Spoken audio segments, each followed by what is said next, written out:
Selamat pagi teman-teman, perkenalkan nama saya Marisa Octaviola dengan NIM 2502011147. Pada kesempatan kali ini saya akan menganalisis pengelolaan suatu bisnis. Bisnis yang saya ambil adalah PT Kongguan Biskuit Factory Indonesia. PT Kongguan Biskuit Factory Indonesia merupakan perusahaan manufaktur makanan yang bergerak di bidang produksi dan distribusi biskuit wafer dan makanan ringan. Perusahaan ini termasuk dalam industri fast moving consumer goods, khususnya subsektor makanan dan minuman olahan. Sejarah singkat dari PT Kongguan. Kongguan berasal dari Singapura dan mulai dikenal di Indonesia sejak tahun 1970-an. Produk Kongguan sangat populer karena kualitas rasa yang konsisten dan mudah dijangkau oleh berbagai lapisan masyarakat. Kaleng biskuit bergambar ibu dan dua anak menjadi salah satu ikon menarik yang paling dikenal di Indonesia.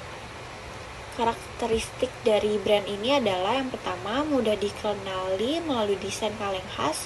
Yang kedua, memiliki citra keluarga dan kebersamaan. Yang ketiga, harganya relatif terjangkau. Dan yang keempat, bisnis ini menekankan kualitas dan rasa yang konsisten. Yang kelima, sudah memiliki loyalitas konsumen yang kuat selama puluhan tahun.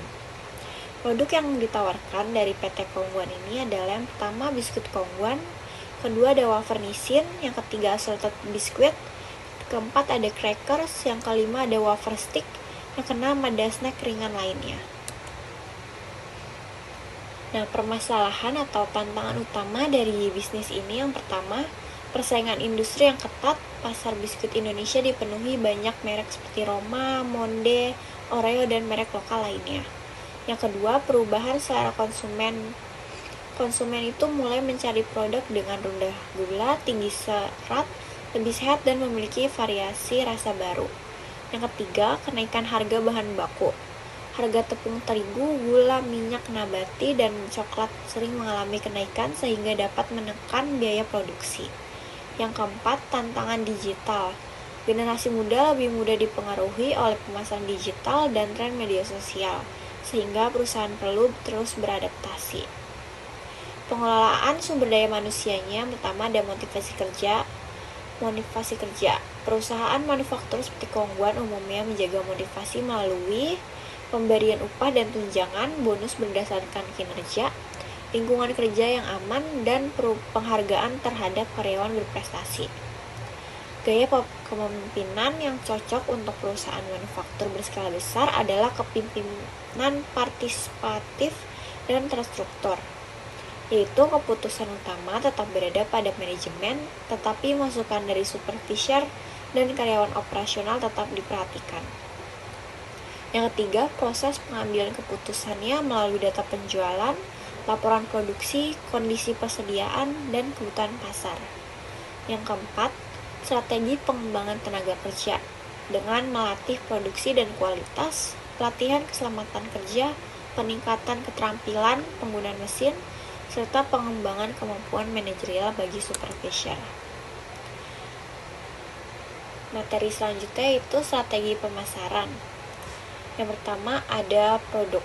Banyak pilihan rasa dan ukuran, kemasan praktis untuk konsumsi harian. Yang kedua untuk harga. Strategi harga Kongguan cenderung kompetitif dan terjangkau, sehingga dapat menjangkau pasar menengah ke bawah maupun menengah ke atas. Yang ketiga ada distribusi.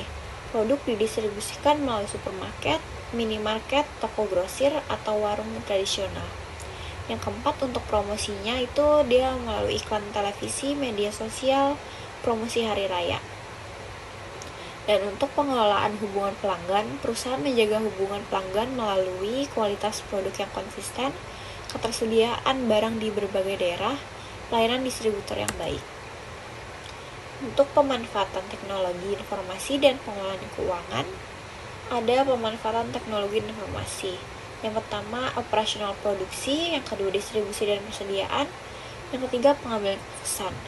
Untuk sumber permodalan, sebagai perusahaan besar, sumber modal itu berasal dari modal pemegang saham, laba ditahan, dan kemungkinan fasilitas perbankan.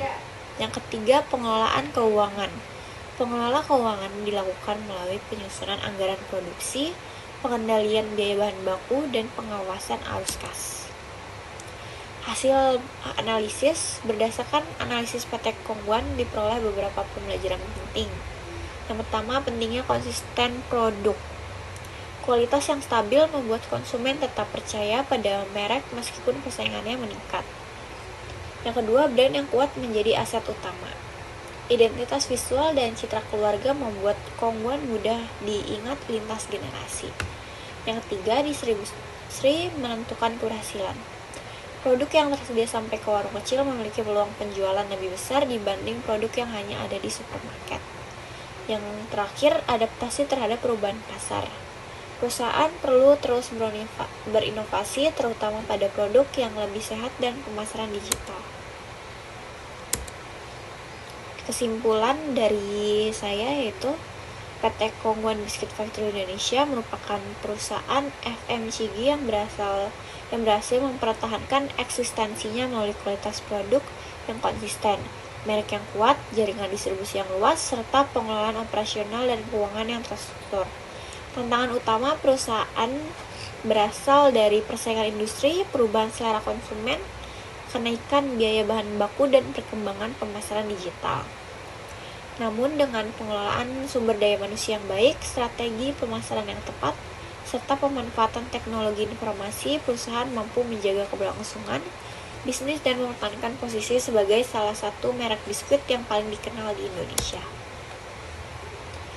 Sekian dari presentasi saya pada materi ini. Terima kasih.